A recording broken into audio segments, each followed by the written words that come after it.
അപ്പോൾ ഇന്നത്തെ ക്വസ്റ്റ്യൻ ഇതാണ്. 5,48,497 എന്ന സംഖ്യയിൽ 8ൻ്റെ സ്ഥാനവിലയെ മുഖവില കൊണ്ട് ഹരിച്ചാൽ ഹരണഫലം എത്ര? നോക്കിക്കേ, എന്താണ് സ്ഥാനവില എന്ന് പറഞ്ഞു കഴിഞ്ഞാൽ സ്ഥാനം കൊണ്ട് ലഭിക്കുന്ന വില, അതാണ് സ്ഥാനവില. ഇവിടെ ഇപ്പോൾ 8 എത്രാമത്തെ സ്ഥാനത്താണ്? 1, 10, 100, 1000. 1, 10, 100, 1000.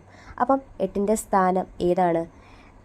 1000 ആണല്ലേ. അപ്പം എന്ത് ചെയ്താൽ മതി? 8 × 1000, അതായത് 8000 എന്തെന്ന് പറയുന്നത് നമ്മളുടെ സ്ഥാനവില. സ്ഥാനവില എത്രയാണ്?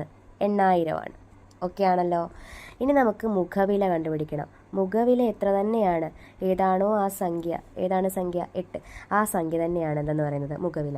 നമുക്ക് മുഖവിലയും സ്ഥാനവിലയും അല്ല കണ്ടുപിടിക്കേണ്ടത്, ഇത് തമ്മിൽ ഹരിച്ചാൽ ഹരണഫലം എത്രയാണെന്നാണ് കണ്ടുപിടിക്കേണ്ടത്. അപ്പോൾ നമുക്ക് സ്ഥാനവിലയെ എന്തുകൊണ്ട് ഹരിക്കാം? മുഖവില കൊണ്ട് ഹരിക്കാം. അപ്പോൾ നമുക്ക് എന്ത് കിട്ടും? 1000 എന്ന് ആൻസർ കിട്ടും. അപ്പോൾ നമ്മുടെ ആൻസർ എത്രയാണ്? ഹരണഫലം എത്രയാണ്? 1000. ആൻസർ 1000 ആണ്.